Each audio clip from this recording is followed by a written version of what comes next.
The views, information, and opinions expressed during the following program are solely those of the individuals involved and do not necessarily represent the views of Access Communications, its representatives, or its employees.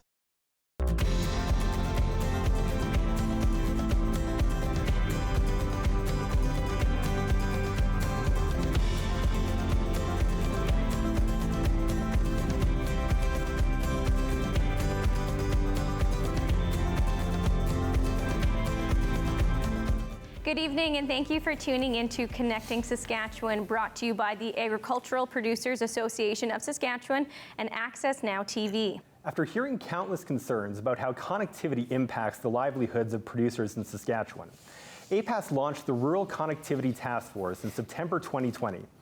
The goal of the task force was to learn more about the barriers that have prevented rural areas of Saskatchewan from accessing high-speed internet and good cellular coverage, and find solutions to fix those problems. APAS's 5-person task force spent months talking to industry experts, service providers, and people living in rural areas of the province, and put together a final report which included 43 recommendations that APAS has shared with service providers and government officials. The Rural Connectivity Task Force members are APAS Board of Director and Chair of the Task Force, Jeremy Welter, APAS Vice Presidents Ian Boxall and Bill Perbilski, APAS Board of Director Bev Purio, and Paige Stewart, who farms in the Fillmore area. In the studio today, we are joined by Jeremy and Ian. Together, they will provide us with their perspectives about being part of the task force and share personal stories about how rural connectivity has impacted their farming operations. Jeremy and Ian, could you all introduce yourselves and tell us a little bit about your farming operation and how connectivity impacts your lives? So my name is Jeremy Welter. I'm the chair of the Rural Connectivity Task Force and director in District 6 at APAS. I got involved because of the fact that rural connectivity, or should I say lack of rural connectivity, is a very serious issue, not just in rural Saskatchewan, but across rural Canada.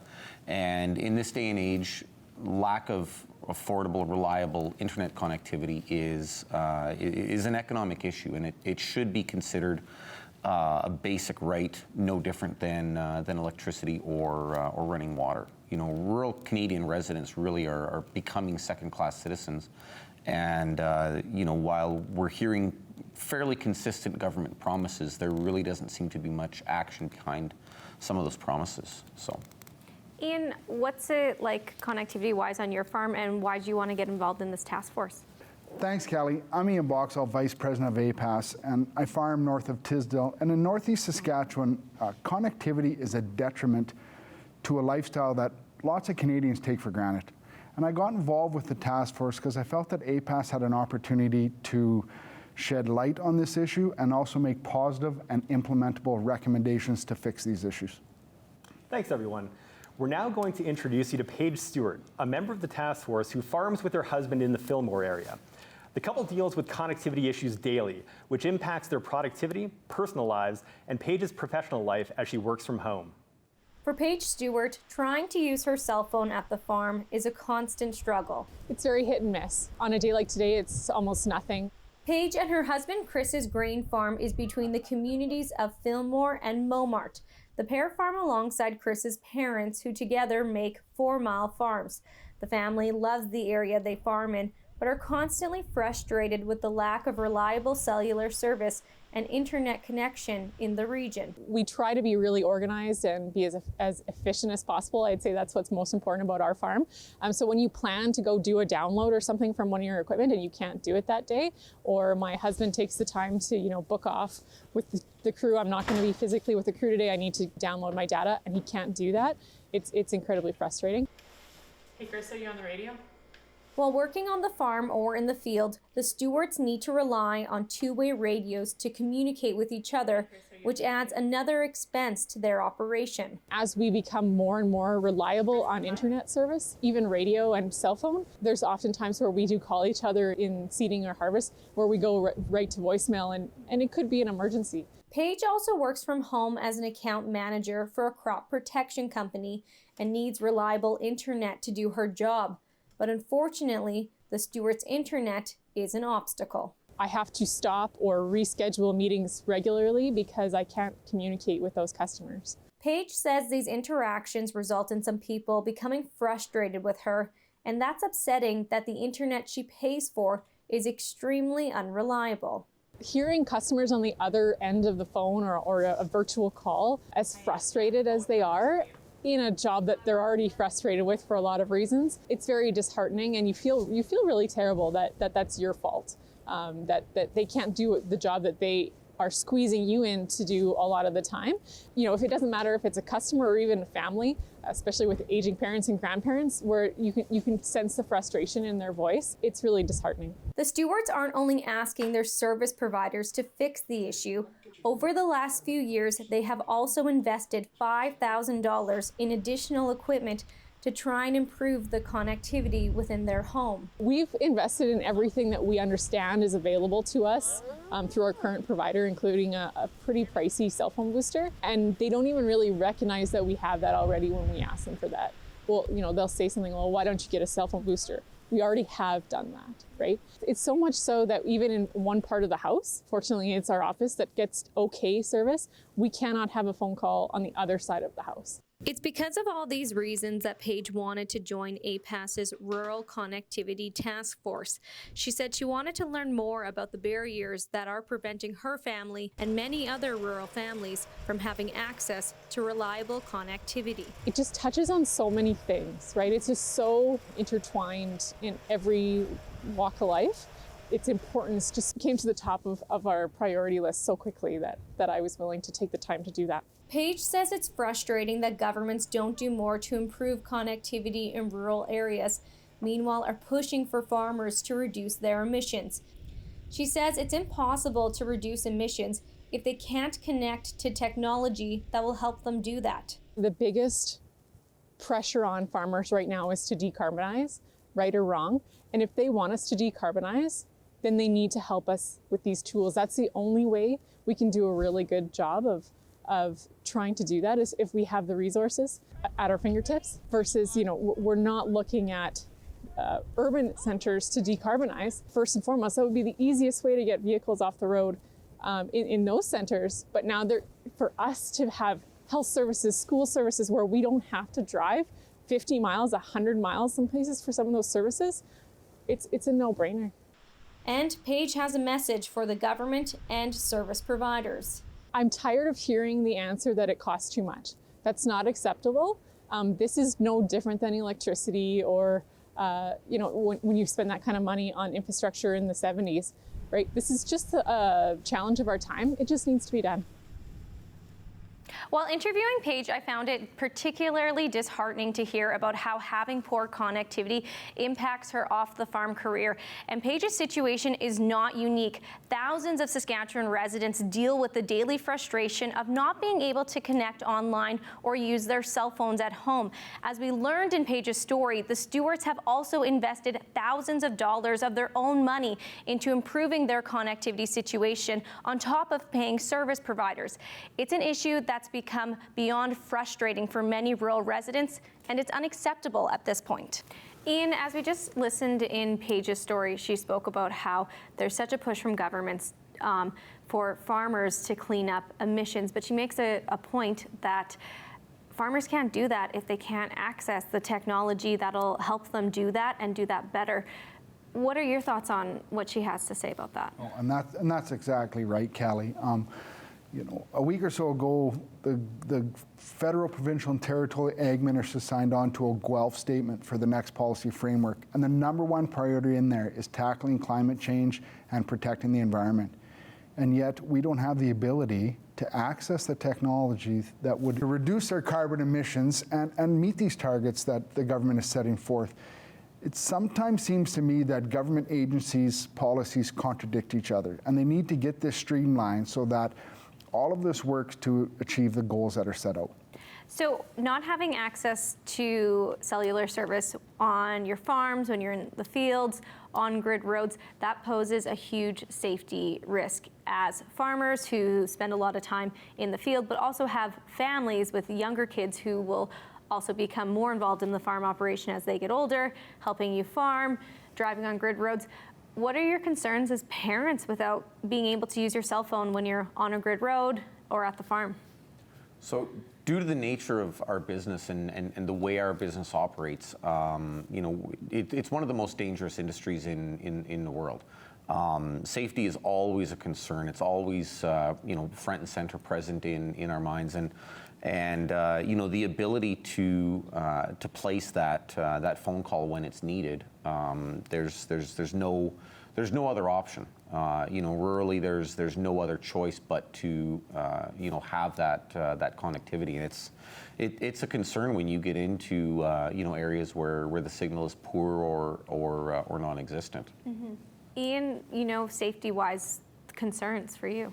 I think, producers spend a lot of time working alone, working long hours, and, we work in areas where there is limited to no cell phone service, and we ask our employees and ourselves to work in those conditions, and yet, God forbid if anything ever happened and you couldn't make that phone call where you needed the help you needed, it's a huge concern. It's a huge concern for myself as my kids get older and start to get involved, but also as you have employees that are involved in your operations. It's a safety concern, and lots of farms have gone different routes to ensure that the safety of their employees are done, and it's as simple as having adequate cell phone service would cover all that off and put producers' minds at ease on the safety side of it. Do either of you use two-way radios? After speaking with Paige, her family invested in a two-way radio. Of course, another expense when they could just be using their cell phones. Do any of you guys use two-way radios to communicate back and forth, especially during harvest and seeding? We don't, no. Ian? We have had two-way radios on our farm for as long as I can remember, back before there were cell phones as a type of communication. So yeah, we do use them on the farm, but in the same token as they don't seem to work as good as they used to either, right? So all this stuff, cell phones are the way it's going, and we need to ensure that for the safety of producers and rural people in Saskatchewan that they have adequate service. Earlier this year, APAS interviewed industry experts to get their take on why it's so challenging to connect all of rural Saskatchewan. Dr. Michael McNally is an associate professor in the Faculty of Education at the University of Alberta, whose research area is rural and remote broadband, digital literacy, and telecommunications policy. McNally explains that if more rural areas of the province would have better connectivity, how that could attract more people to those areas and help smaller communities grow. Broadband, as the recent coronavirus pandemic has highlighted, is really an essential technology for the 21st century. I like to think of it in many ways like electricity was a century ago. A community that didn't have electricity by the mid 1950s or so would be not a very viable place to live. Broadband really is a key form of technology for so many different things. It's used on the social side for things like education, healthcare. A lot of government services are moving online. Economically, broadband can be used to retain citizens. It can be used to attract people back. We often think of young people leaving smaller communities, going to the big cities for their education. But when they're 25, 30 years old, if they want to settle down and bring a family back to a small community, broadband can be key. And there's a real kind of industry around looking at how we can take broadband-enabled tractors, monitors that would be in the soil, as well as weather data, and you would be able to then have smart farming where you know exactly when the best time to put the crops or harvest the crops is. And so there's a real push to try and get some more productivity in the agricultural sector by leveraging broadband technologies. But to do that, you need to have good connectivity, not just in a community, but right across the whole farm. Sometimes we too often default to thinking, this is a traditional private sector problem and it's the private sector's job to do all of the work and invest all of the money. And there's actually many different ways we can look at, carving up who might own or facilitate different pieces of the broadband solution. So in some cases, we see some communities where, whether it's the towers or the cables, they're owned by the, local municipality or the county, but then that encourages private companies to come in and provide the internet services that are on top of those pieces of infrastructure. So there's always, different configurations, and what works best in one community really is ultimately a decision of that community as to how to, attract the right mix of technology and providers to get a better connectivity solution. I think over the medium and the long term, though, one really simple and really cost-effective approach for broadband is what's known as dig once, and that is anytime you have an infrastructure project that's putting in, roads or water, you add a small little piece of empty conduit. It's just an empty little plastic tube. By putting that tube in now, you can always fill it with fiber optic cable later on, and that makes the cost of broadband deployments much cheaper. We know that broadband is going to be a key piece of enabling Canadian communities and Canadian citizens to have, not only better economic options to be able to compete in a global market. You can sell what's made in Estevan to people in India, as well as you can, position stories or cultural sharings from one corner of the province with another or across the globe. We know that broadband is really going to be a key piece of this, and it's certainly been highlighted in the importance to education and healthcare. And so I think whatever you can do in your own community to encourage discussion, because it really is about planning and community discussion. It may seem technical, or it may seem like it costs a lot of money, but the research and the conversations I've had always come back to it's 90% a social problem, and really the technical and the financial is just 10%. So if you can get those conversations going and get the right people involved and passionate, better connectivity can be found. After listening to Dr. McNally discuss why good connectivity would be so beneficial to your areas and smaller communities, what are your thoughts? Ian, let's start with you. How do you think access to better connectivity could improve the situation in your area near Tisdale?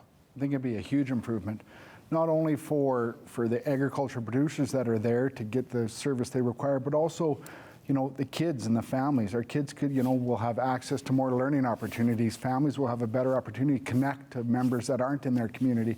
It also would be a huge economic driver that could be used in rural communities to entice businesses to come to the small towns where they have access to labor and access to some of these things. And the thing holding them back from coming to rural Saskatchewan is poor connectivity. So I think it would be a huge benefit to rural Saskatchewan to have better connectivity. Jeremy, what are your thoughts? I think Ian really hit on a lot of key points. The biggest one I feel is an economic driver. We, in this day and age, with internet connectivity being so central to everything we do, our daily lives, everything is moved online now, whether it's banking or government services, telehealth services. Very often rural communities are unaware of the opportunities they lose by not having good connectivity, because when businesses are scouting out places to move to, no connectivity or poor connectivity, the areas are skipped right over. And so oftentimes, it's not a case of seeing people leave your community in your area. It's just a case of not even seeing them show up in the first place. And the loss that our communities suffer in rural areas is significant. Because of these reasons why adequate cellular coverage and access to high-speed internet could improve the lives of those living in rural Saskatchewan, APAS is calling on everyone watching this broadcast to take our internet speed test at apas.ca/speedtest. Over 31,000 people have already completed the speed test. With the data collected from the speed test, APAS is able to learn more about the internet speeds in your area and determine which parts of the province still need improvement. In the summer, I traveled out to APAS Vice President Bill Perbilski's farm located west of Yorkton. In the past few years, a cellular tower was installed in the area that fixed the cell service issues, but the area is still in a dead zone for internet. And as Bill tells us, the lack of connectivity limits his farm's progress and efficiency. Bill Perbilski farms west of Yorkton alongside his brother, son, and 2 nephews. The family has been farming this land for 70 years. Perbilski's dad bought this land in 1951. I actually am the youngest of 7. All my brothers and sisters are still living in the area. Some of them are farming, some of them are doing other things, but farming is, it's my family, that's what we do. The family operation is near the small community of Willowbrook. In recent years, a cell phone tower was installed in the area, providing much needed cellular coverage for Creek Ridge Farms. Perbilski said the tower solved the cellular issues on the farm, but access to rural internet service remains a problem, and it's frustrating. Having the lack of reliable internet service is quite a challenge on the farm. We've come to realize that internet service on a farming operation, it's no longer a luxury, it's a necessity for day-to-day farming, dealing with bankers and lawyers and accountants and grain companies, input suppliers, livestock dealers. All those things have evolved to the point where majority of that business is done online. Having inadequate internet service here has certainly caused a lot of problems for us in our day-to-day farming operations. Przybylski said his farm is in a dead spot for internet coverage between Yorkton and Theodore. The lack of connectivity available on the farm also hurts the operation's bottom line. The biggest thing with having equipment not being able to be working is we have a very narrow window at times in the busy seasons to get the work done that we need to get done because of weather or grade issues on the crop. So as the window of operation gets narrower, having equipment sitting down, we just can't afford it. Przybylski said farming technology continues to evolve, but rural internet doesn't keep up. With the evolution of the equipment over the years has come to the point where the technology has advanced faster than our internet services kept up with it. So we have equipment that, if there's an issue, can be diagnosed remotely with a service technician sitting in an office somewhere, but we need good connectivity, and a lot of times that just isn't the case. We've had equipment sitting just because we can't get the service technician connected virtually to diagnose the problem. The issue with unreliable high-speed internet service became even more prominent when the COVID-19 pandemic entered Saskatchewan. So my daughter Tracy is in the University of Regina, and when COVID hit, all of her classes were switched to remote learning, and obviously without adequate internet here at the farm, she wasn't able to stay here to do her classes, so she still had to move into the city to continue her university education, which obviously creates some financial issues that should not have been there had we had adequate internet service. Because of these issues, Przybylski wanted to find a solution.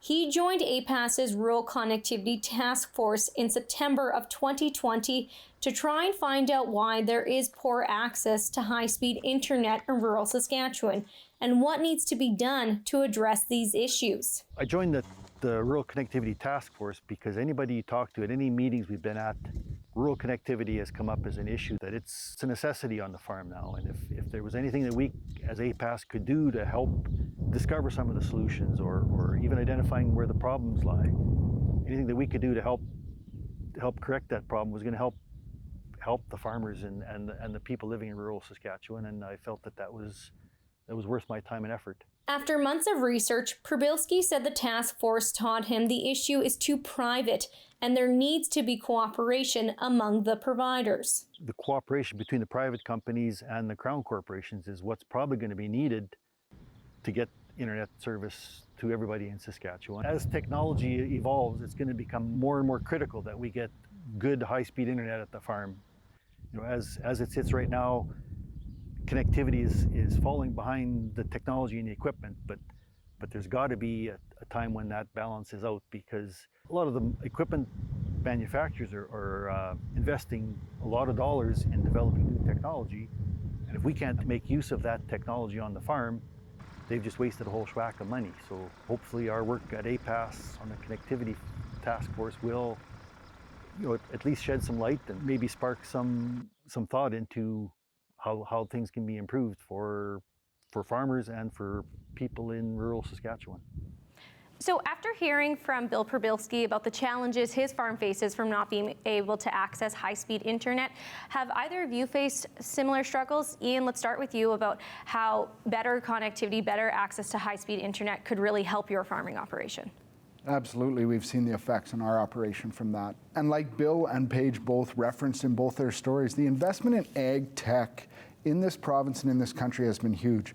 But yet the fact that producers, who are the ones that are going to use this ag tech, don't have the internet or cell phone service to use these services that are provided. So it's kind of, they've put the cart before the horse. The tech is available for producers to streamline and run more efficient operations, and yet the internet and cell phone service is not adequate for us to do that. So this really needs fixed. Jeremy, I know your area is in a very dead zone for cell service and internet. How could that improve your operation if you had access to both? I mean, as Ian referenced, it could be anything from, something simple as the ability to connect with some of your suppliers, some of your end users, the places that we, purchase our inputs from and sell our products to, right down to, continuing education services and continuing studies. As Bill referenced in his story, the fact that his daughter couldn't move home to the farm and assist in the farming operation while she was studying, that's a huge economic detriment to anyone's operation. We are going to now take a quick commercial break. Stay tuned into Connecting Saskatchewan, brought to you by APAS and AccessNow TV.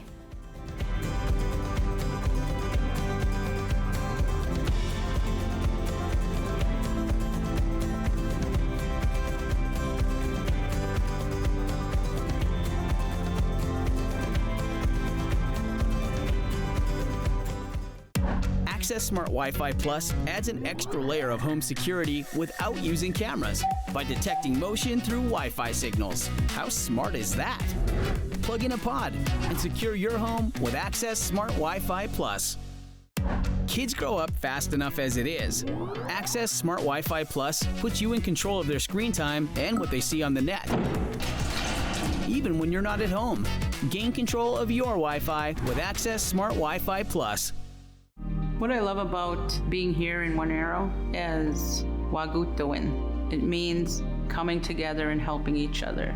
The pandemic left us all disconnected. Not everybody had the internet service available to them in our community. Access Communications stepped up to the plate and they provided our services for us. We needed to be together. With Access, I can keep connected to the outside world but still be here in One Arrow First Nation, Saskatchewan.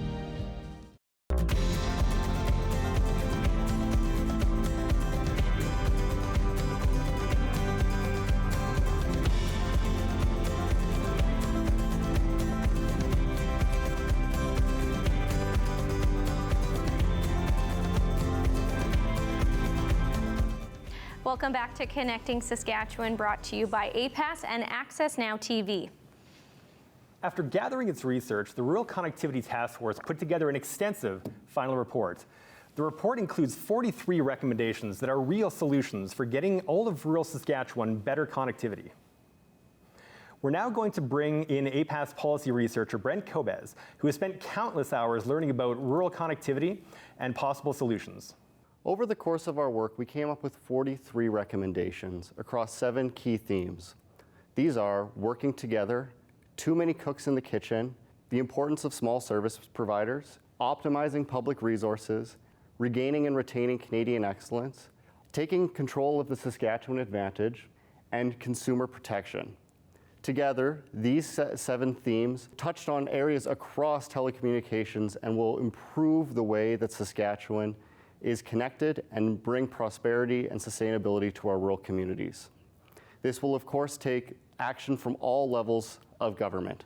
At the federal level, we need the federal government to first and foremost optimize the public resources that have already been invested.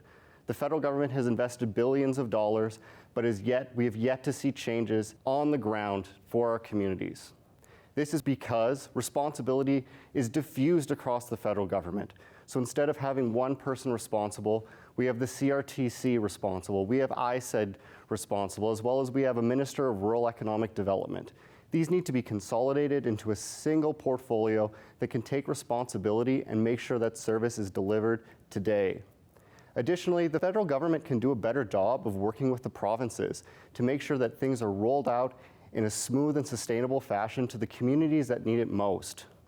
Additionally, the radio waves that you're using to connect with your phone every day, those are controlled by the federal government. And we need to make sure that the radio waves that are being used in the most efficient way. And that means if you're not using it, then you might have to lose it. Additionally, the CRTC can redefine what it means to be a rural community, and ISED can also work to find additional bands to provide service to communities. Additionally, as a final measure, the federal government needs to set better standards for what good service is in Canada. Canada was once a world leader at this, and we can regain that place. Additionally, at the provincial level, Saskatchewan is in a really unique position. Saskatchewan owns our crown corporations. These crown corporations have a lot of leverage to bring service into our communities. First and foremost, SaskTel is obviously a service provider and one of the biggest service providers in this province. And it can use its infrastructure that it already has to partner with smaller service providers through things such as the Rural Broadband Partnership to bring service into rural and remote communities that don't have any other option. Additionally, Sask Power has poles across Saskatchewan that service providers need access to in order to provide service to communities. And Sask Power can also light up the dark fiber network that it has across the province and bring service into communities that need that. Additionally, the government of Saskatchewan can invest more money into SaskTel. This can happen by cutting the dividend that it's taking and making sure that service is being provided to the 400 plus communities that still don't have a fiber network to them. Additionally, the minister can report back to the legislature each year about how much progress is actually being made at closing the digital divide in this province. So Saskatchewan has a lot of options that it can use to take leadership on this portfolio. And finally, you know, as local community leaders, we also have a place to take action in this. And first and foremost, we can take the APAS speed test. That allows the APAS to first and foremost show the federal government and our provincial government what speeds are actually like in rural communities. Additionally, at the local level, we can make sure that we are coordinating our infrastructure to make sure that we're putting fiber into the ground whenever we're doing a major construction project so that one day that fiber can be lit up and we can provide that service to our communities. So overall, with 43 recommendations, we did touch on a lot of things across all aspects of telecommunications. But together, by chipping away at this, we can create sustainable economic growth, reduce our greenhouse gas emissions, and have long-term sustainable rural communities. You know, some of our research has shown that Saskatchewan, by not being up to that basic CRTC standard, is losing out in $1.3 billion of economic growth. That's $1.3 billion back into our pocket. Thanks, Brent. And as Brent touched on, when it comes to connecting rural areas, there are a lot of technical issues that have prevented certain service providers from expanding. This area has been heavily researched by Dr. Gregory Taylor, an associate professor at the Department of Communications at the University of Calgary. APAS interviewed Dr. Taylor about his research, and he explained when it comes to providing connectivity solutions, it's a competitive business. So I've done a fair bit of work on rural deployment in Alberta, and I can tell you that as far as the problems of the lack of enforcement of use it or lose it, what can happen is then you've got prime spectrum that is sitting there, not being used, that would be providing perhaps a vital service in certain geographic regions. So, for example, if you have a small provider in your area of Saskatchewan, in this case, and they would like to deploy on certain spectrum, but Rogers, Bell, TELUS, one of the majors, owns the rights to that, even if it's not in use. The others are not supposed to have access to getting it. So if it is being warehoused, as the term is, by an incumbent operator, it means that it's like a field that's just being allowed to go fallow, that nothing's happening there at a time when we could really be using it. And smaller providers who can't offer service because they're often not able to participate in these auctions, if that spectrum is sitting there unused, they're looking at it going, we could provide service, and sometimes just to a few people in a certain area. It's a real problem when companies are not using the spectrum that they have purchased. And sometimes the rollout conditions can be something like provide 50% coverage to the local population within 5 to 10 years. Well, usually that just means that the company has to cover the local town. And then if you're outside of the town, they can ignore you and still technically be covering their deployment conditions. So there are some real problems with this. It's something that the government has wrestled with for a couple of decades now. They do not have clear answers, but they also are not really enforcing their basic rules around use it or lose it. There's a few things that governments have at their disposal, kind of tools that they can use when it comes to wireless access.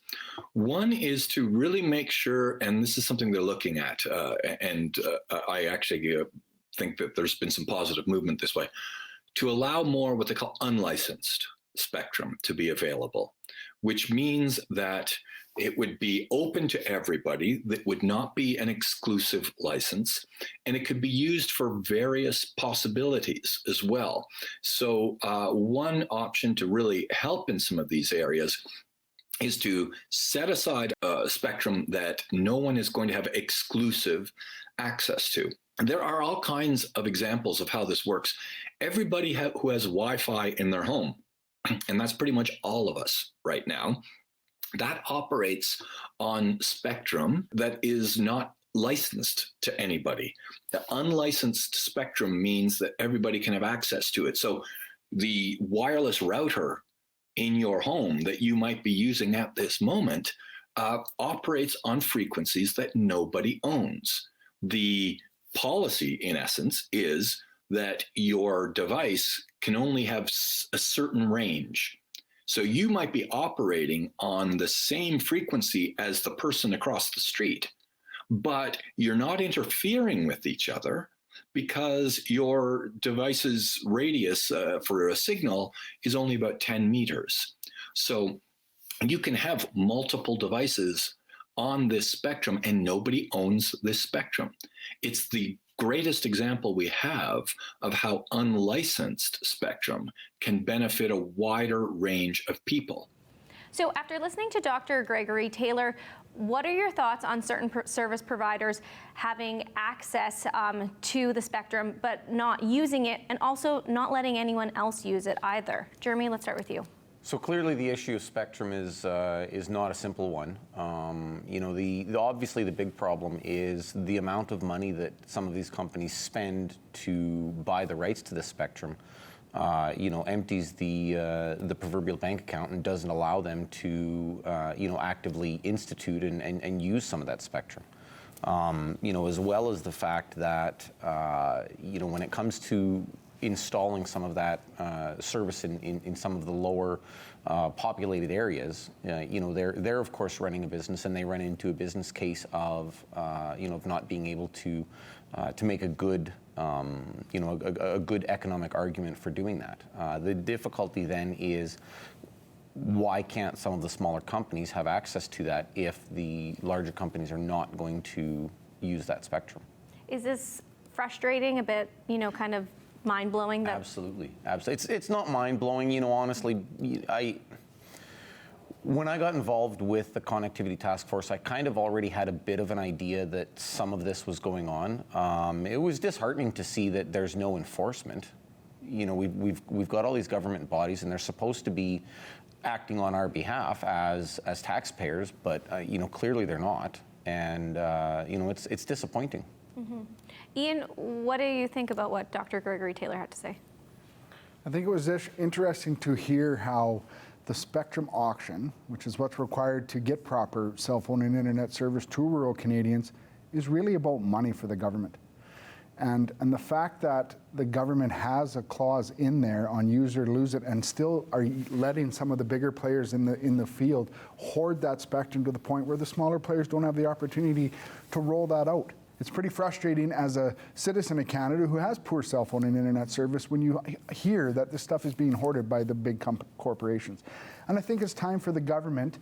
They've made some bold statements in regards to having proper internet and cell phone service to every Canadian by a certain period of time. And it's time that they allocated spectrum to rural Canadians. And the definition of rural, according to the government, is 10,000 people. That doesn't work in Saskatchewan. Rural in Saskatchewan is communities of hundreds of people, not thousands of people.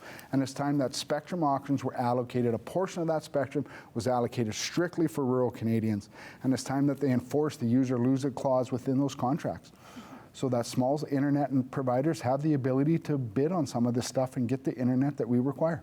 Our Rural Connectivity Task Force members got involved because they wanted to learn more about this issue and find solutions. But this all started from a place of personal interest because all of our task force members have dealt with or are still facing bad connectivity on their farms. Ian, let's start with you. You live in the Tisdale area. What's access to high-speed internet and cellular service like on your farm? Poor. Both is poor.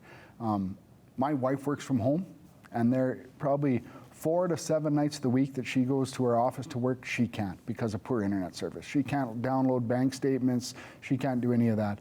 I will miss calls and miss messages in the house on my cell phone because there just is no service. And it's to the point now where, you know, it's going to start affecting as our kids grow up on their ability for a proper education. All this stuff is going online. Their ability to access some tools that they can use in education is online. Healthcare in rural Saskatchewan is going online. Things need to change, and it needs to change now. Jeremy, how about you? What are things like on your farm? You know, things are very similar to the way they are on Ian's farm. We do have a local internet provider. You know, in all of our discussions around connectivity, one of the key focuses of connectivity isn't just having access to internet, it's having access to affordable internet. And, you know, the price differential that rural people pay versus the service they get when compared to, you know, what's happening in some of the bigger centers. What we pay for internet versus what we get, there's a huge difference between, you know, quality of service and cost of that service in a rural area. You know, Ian touched on it, and it's really becoming more and more evident as we move into a more connected society. Rural residents are very, very quickly becoming second-class citizens, and we're tired of it. We're now going to take a quick commercial break, but we'll be back in a few minutes. You're watching Connecting Saskatchewan, brought to you by APAS and AccessNow TV.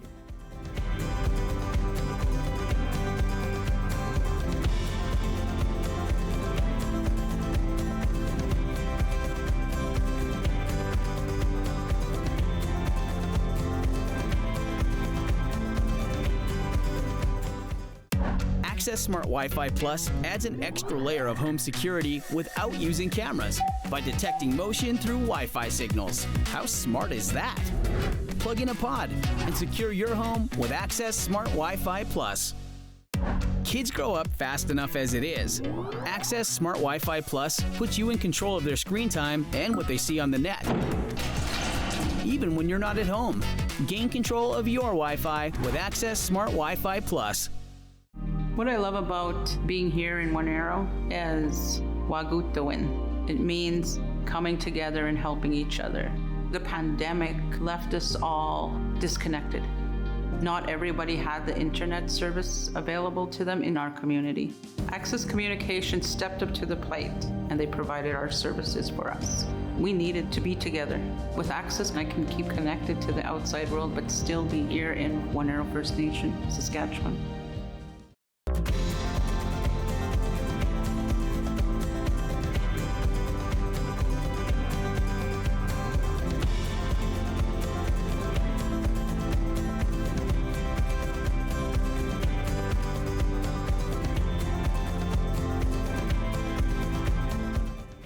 Welcome back. You're watching Connecting Saskatchewan, brought to you by APAS and AccessNow TV.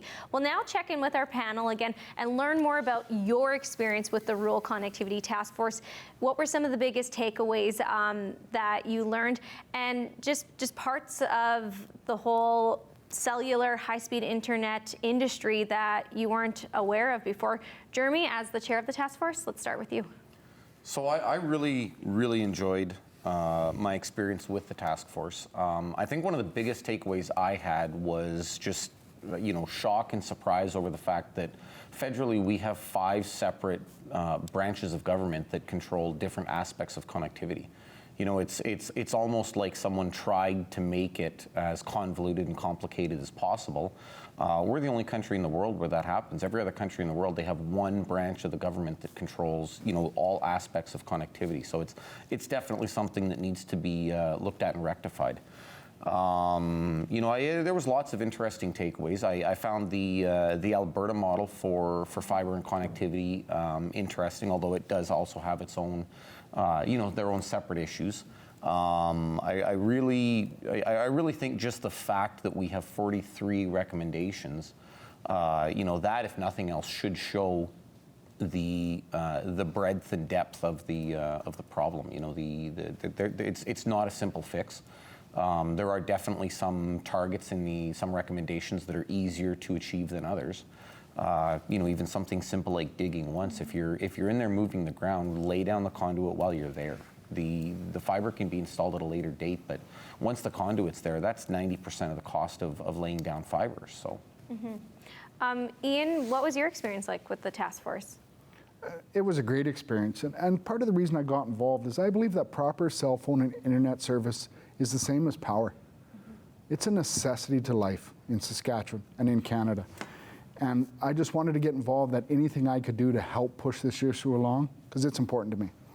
One thing that I was surprised about was how the big telecoms are able to have policies in place that would limit smaller service providers from supplying service to areas that are underserviced, right?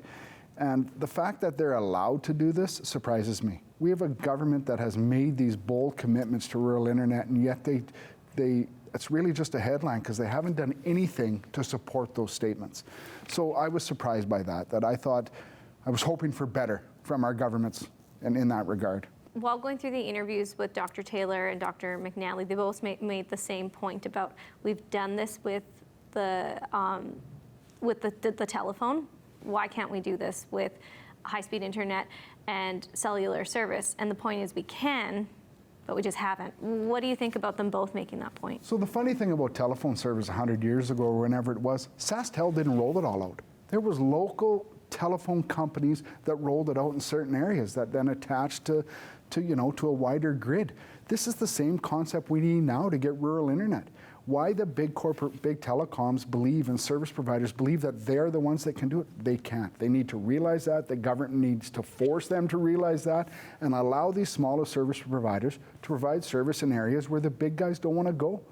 But of course, we learned from Dr. Gregory Taylor that the big companies won't allow some of the smaller companies to have access to that spectrum. What do you think needs to be done internally to change that? So, if a smaller service provider wanted to target connectivity in the Tisdale area, they could do that. I think we need the government to start holding up their end of the deal. There is some parameters within the auction that they can, if these companies aren't using it, they can lose that spectrum. They need to start enforcing some of these policies that they've put in place.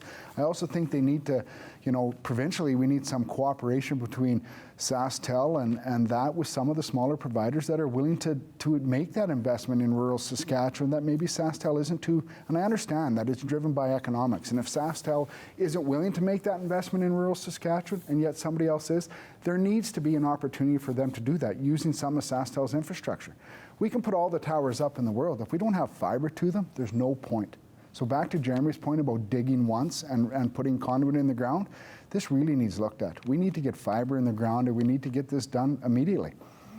And to Ian's point, it's not just a simple question of SaskTel providing access to some of their infrastructure. SaskTel needs to do that on an economic business case where it makes sense for some of these small businesses to access some of that, and currently they just aren't. SaskTel is also a Crown corporation owned by the Saskatchewan people, but does it kind of feel like maybe we're not having the say that we should in our Crown? I would agree 100% with that. If SaskTel truly was a Crown corporation in the sense that it was owned by the people of Saskatchewan, the rural residents of this province would stand up and say, we're not happy with the service you're providing. You need to either do better or provide opportunities for some of the smaller companies that currently exist out there to have access to your infrastructure at a reasonable economic rate. People need to remember that rural Saskatchewan is a huge economic driver in this province, and it's time that all levels of government made the required changes to policies so that rural Saskatchewan and Canada have the internet that we require and that we deserve. It's currently estimated that by providing fiber services to every resident in the province, it would cost approximately $7 billion, but it would bring an additional $1 billion annually to the province's GDP. You know, a 7-year payback period for something like that seems very reasonable and quite feasible. You know, as I mentioned earlier, it's not a case of seeing people leave, it's a case of people simply never showing up in the first place. Those are the economic opportunities we're missed. It's very difficult to quantify that, but it is absolutely happening. Ian, we've been hearing a lot about the potential of satellite internet providers like Starlink. What do you see as the potential for those providers and how they might play a role in solving Saskatchewan's rural connectivity problems? There has been lots of buzz about Starlink and their use of low Earth orbit satellites. And talking with some neighbors that actually have gotten Starlink, the speeds are crazy fast and their internet is just, they're super happy with the service that they're getting from that. And through our research, you know, it was funny that we found out that there is a company right here in Canada, Telesat, that has the ability to do the same thing. And there's also been substantial government and taxpayer money invested in this company, and yet they have missed a huge opportunity to provide this service to Canadians, by Canadians.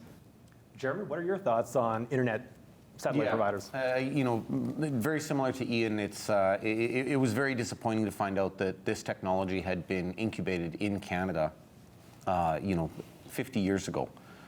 Just another sad example of you know, Canadian technology being developed only to a certain point, and you know, disappointingly kind of missing the mark on it. Jeremy, I want to ask this next question to you. Fiber to the farm. Can you explain that and why it's so important for people? So the biggest reason why fiber to the farm is important is because it's kind of a future-proof technology. You know, once the fiber is actually laid down by, you know, conservative estimates, that fiber should be good for between 30 to 50 years at least. You know, in much the same way as rolling out power gas lines and then them requiring, you know, reasonably little maintenance after the fact.